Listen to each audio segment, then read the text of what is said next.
5 minute थांबा, 5 मिनिटं सगळी एकत्र आले काय विषय असा आहे सगळ्यांना. आतापर्यंत मी 96ला पण नगरसेवक होतो. 96ला नगर असले नगरसेवक असल्यापासून किंवा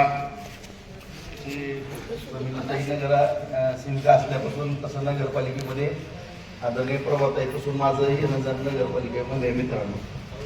सर्व बंधू भगिनीला सांगू इच्छितो की मध्यंतरी जे काही सत्तांतर कधी माझ्या बाजूला असेल किंवा कधी त्या बाजूला असेल तो भाग वेगळा राजकारणातला, परंतु मध्यंतरी प्रशासकीयचा काही 2.5-3 वर्षाचा काळ आला. त्यानंतर काही कुठल्या नगरसेवकाला या ठिकाणी येता आलं नसल किंवा कुणी इथं लक्ष दिलं असेल नसल. परत काही 1.5 वर्ष आपण पदावर पण नव्हतो, आपल्या सगळ्याला माहिती आहे, तो पण भाग वेगळा आहे.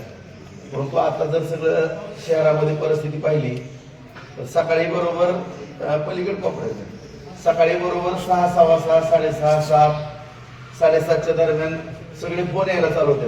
भाऊ गाडी कचऱ्याची आली नाही, भाऊ कचरा सांडत चाललाय, भाऊ आमची ढिगारा उचलला नाही. असं कधी झालं ना. म्हणजे गेल्या अशी व्हायचं तर पूर्ण कालावधीत ना 5 वर्ष, म्हणजे मला वाटत नाही की 1 दिवस सुद्धा अशी कुठं समस्या सफाईच्या बाबतीमध्ये. ते सकाळी आपली गाडी जायची व्यवस्थित सुंदर, त्याच्यात गाणी असायची किंवा प्रत्येक जण मन लावून काम करायचं.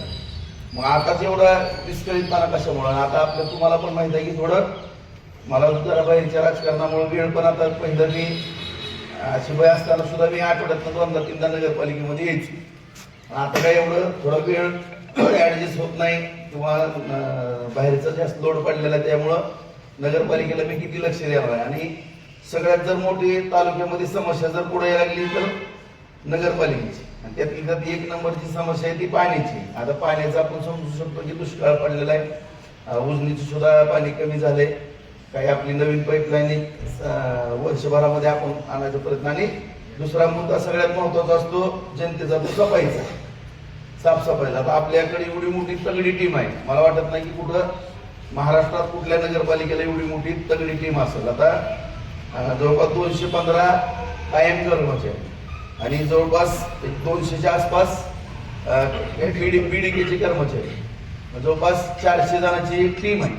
परत उर्वरित अमोलकडनं आपण काही जवळपास 50-60 आपण अमोलकडनं सुद्धा काही इमर्जन्सीला काही आपण कर्मचारी घेतो. म्हणजे जवळपास माझ्या माहितीप्रमाणे 215 200 आणि 50-60 400 पावणे 500 पर्यंत आपला आकडा जातो. आता आणखी कुठं जरी काही इमर्जन्सी झाली तर आपण मशिनीचा वापर त्या ठिकाणी काढायला JCB टाकतो, पॉपलॅट टाकतो. म्हणजे जी पाहिजे ती यंत्रणा आपण उभी करायची तयारी.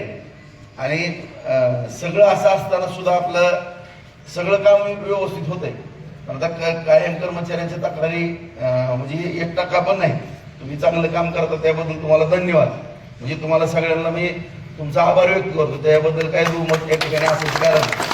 परंतु BDK मध्ये जे काही कर्मचारी आहेत, एक 5-6 जणांचं जे काही गोंधळ चालला की त्यांच्यामुळे सातत्यानं व्यत्यय यायला लागला, की थोडं चुकीचं व्हायला लागलं. त्यामुळे आपण सगळेजण एकत्रित आलेलो. आता बांधवांनो तुम्हाला पण माहित आहे की मी मला सांगितलं की मी प्रमिलाताई नगरसेविका असल्यापासून नगरपालिकेत प्रभाताईंच्या वेळेसपासून ये जा, ताईला सोडवायला येणं जाणं. आणि परत मी स्वतः नगरसेवक या ठिकाणी 91ला ताई होती, मी 96ला आलो, नगराध्यक्ष झालो.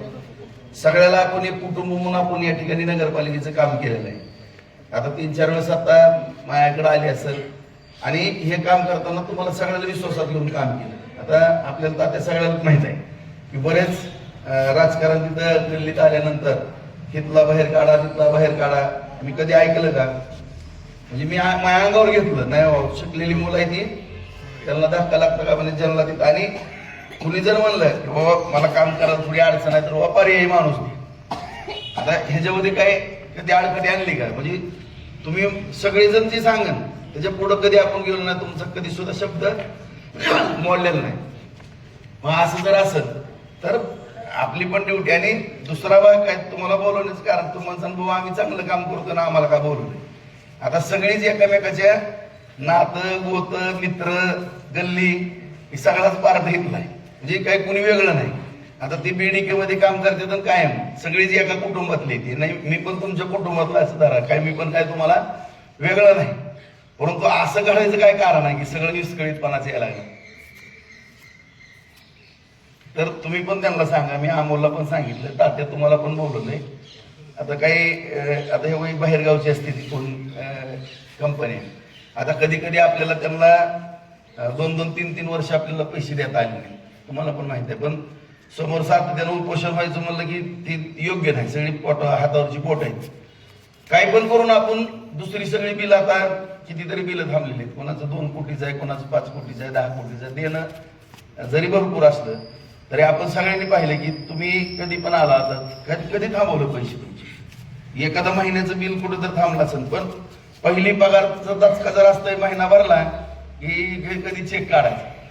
म्हणजे एवढी काळजी आपण त्या ठिकाणी. कधी जर तुम्ही त्या मेडिकलवाल्याला विचारा, कधी जर नगरपालिकेची अडचण आली तर त्याला 2-2, 4-4, 5-5 महिने मी माझ्याकडनं त्याला मदत केली. कामगाराचे पैसे ठेवू नको, म्हणजे एवढं आपण खाजगीतनं सुद्धा काही मदत करायचा प्रयत्न त्या ठिकाणी करतो. आणि वर्षानं 1.5-1.5 वर्षानं ठीक आहे, म्हणजे त्याचं काय 5-7 कोटी रुपये अडकले, त्याचं व्याज गेलं, तो भाग वेगळा आहे. त्याचं काय भविष्यात काय व्हायचं ते तिकडं त्याला मदत मी कुठं करायची तिकडं करेल, तो भाग वेगळा आहे. पण हे असं जर आपल्याकडे व्हायला लागलं तर ते थोडं चुकीचं आहे. आणि हे थोडं चुकीचं होतं. ह्याच्यावरती मार्ग माझ्यापेक्षा तुम्ही चांगला काढू शकता. आता तुम्ही काय करणार आहेत सगळेजण सांगा. आता तुम्ही मला मागणी केली, भाऊ आपले कर्मचारी काम करत असताना, आणि मी मान्य करतो की आपल्याला दुर्गंधीचं काम करावं लागतंय. तुमचं योगदान फार मोठं आहे. स्वच्छता जर झाली नाही तर अख्खी शहर बकाल होते, कुणी राहायचं सुद्धा नाही. हे सगळ्यात 1 नंबरचं मोठं योगदान आहे. ह्याला कुणीच जगाच्या पाठीवर विसरू शकणार नाही. शेवटी पंतप्रधान महोदय नरेंद्र मोदी साहेबांनी सुद्धा स्वच्छतेला महत्व दिलं, मुख्यमंत्र्यांनी दिलं, फडणवीस साहेबांनी. आपण सगळे जाणतो, आम्ही पण कार्यकर्ते, तुम्ही पण कार्यकर्ते.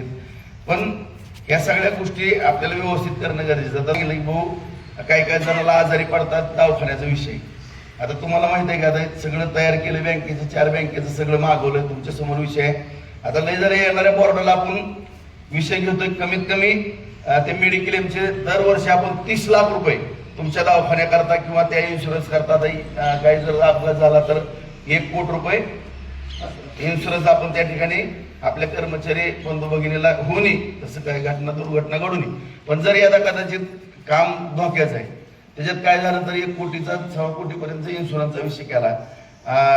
हॉस्पिटलला सुद्धा 30 लाखापर्यंतचे आपले मोफत उपचार. आता पाहिला मी कोरोनामध्ये पण आता शब्बीर आम्ही होतो, ते इंजेक्शन द्यायला सुद्धा रेडरेमिशिवरची वगैरे त्या ठिकाणी पण अडचणी आल्या. तिथं सुद्धा काही हॉस्पिटलला विनंती करून आपण बिलं कमी करायचो, काही व्यक्तिगतरित्या मदत केली, काय जे करायचं ते आपण तिथं केलं. म्हणजे कुठल्याही आता घरकुलाच्या बाबतीमध्ये सुद्धा काही विषय पाठीमागं झालेला आहे. नगरपालिकेच्या कर्मचाऱ्यांना त्या ठिकाणी दाटी होती.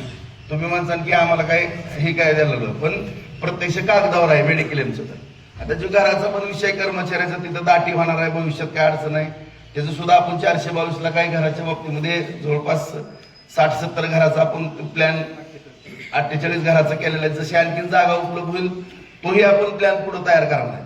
जेवढं तुम्ही योगदान शहरासाठी दिलेलं आहे तेवढं तुम्हाला पण उतराई, म्हणजे हे कुठं घडत नाही, इतर ठिकाणी घडतंय ना घडतंय मला माहित नाही, पण जेवढं मला पण प्रामाणिकपणानं तुमची उतराई करायची तेवढं मी प्रयत्न या ठिकाणी करतोय. तर माझी एवढीच अपेक्षा आहे की काम करत असताना सगळ्या नागरिकांनी विश्वासाने नगरपालिका दिलेली आहे, बाजार समिती दिलेली आहे किंवा जिल्हा परिषद पंचायत समिती हिथं असताना म्हणजे मला पण त्रास होणे किंवा नागरिकांनी माझ्यावरती पण नाराजी होणे अशी माझी तुम्हाला नम्रतेची हात जोडून विनंती आहे. ह्याच्यामध्ये तुम्ही सहकार्य करावं. आणि तुम्ही आता एवढी मीटिंग बोललेली म्हणल्यानंतर मला वाटतं सुरळीतपणा येईल अशी मी या ठिकाणी अपेक्षा करतो. सगळ्याच्या वतीनं मला एक शब्द द्या की भाऊ आता इथनं पुढं सगळं आम्ही सुरळीत करतो. काही अडचण तुम्हाला तुमचं मला फोन येऊ दे किती पण, मला सकाळी 6 वाजल्यापासून 8 वाजेपर्यंत हेच फोन असतात. पाणी आणि स्वच्छता 2च फोन येतात. कमीत कमी 15, 20, 25 तर फोन असतात.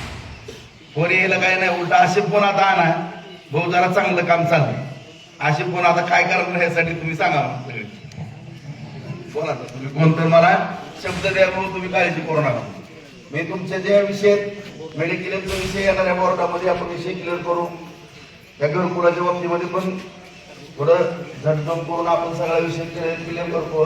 आणखी भविष्यामध्ये ज्या ज्या ठिकाणी अडचणी आता वारसाचा किंवा अनुपंपाचा कुठला विषय पेंडिंग राहतो मला सांग, कुणाचं पण असू दे आहे का, दुसऱ्या नगरपालिकेसारखं आहे का मला सांग. 10 पैशाची तुळशी लागून देतो कोणाला किती आता किती जणांना आपण ऑर्डर दिले म्हणजे मला कळत असेल तर 100 पुढे 100-150 तर दिले. कोणाला एक 10 पैसे तर धड लागून दिले का? म्हणजे चुकीचं काय घडून दिलं का इथं? आणखीन सांगा ना भाऊ आमच्यासाठी एखादं ही करा ती करा. मी आहे ना ते. आता तुमची मुलं सुद्धा शिकवायचं एसबीसीचं आपलं सॉरी सीबीसीचं हे केलं आपण ते शाळेचं आपण आता इंग्लिश मिडियमचा जे विषय करतो ना या ठिकाणी सुद्धा आपण ऍडमिशनचा आता मागण्याचा पुढच्या आठवड्यामध्ये मी आणतो. तिथं सुद्धा आपण विद्यार्थ्यांना करता करू. आपले कर्मचाऱ्याचे विद्यार्थी जे आहेत घरकुलाचा विषय आहे म्हणजे ह्या सुद्धा बाबीवरती आपण तिथं थोडं लक्ष देतो. म्हणजे सगळ्या स्तरावरती आपण चांगलं काम करायला लागतो. तर आता ह्याच्यामध्ये फक्त सगळ्यात कसं 2च विषय सगळ्या नागरिकांच्या दृष्टीनं महत्वाचे. एक तर पाण्याचा आणि दुसरा स्वच्छतेचा. आता तुमच्या वतीनं मला सांगा भाऊ आता तुमच्या डोक्याला काय आमच्या डोक्याला काय त्रास होऊन देणार नाही. त्रास कामाचं किती होऊ दे पण काय व्हायला किती जरी प्रयत्न केले सकाळी कोणी केली त्याचं मिळत बसेल. आता मी मुंबईत आता उद्या गेलो शनिवारी येणार. आता मला पण तिकडे 8-8 दिवस 5-5 दिवस 6-6 दिवस थांबावं लागेल. तरी सुद्धा मी आठवड्यातनं 2 तास आता अधिवेशन झाल्यानंतर आठवड्यातनं 2 तास इथं देणारच आहे. आणि त्या दृष्टीनं तुम्ही मला सांगा की बाबा आता कुठल्या अडचणी येणार नाही काही नाही.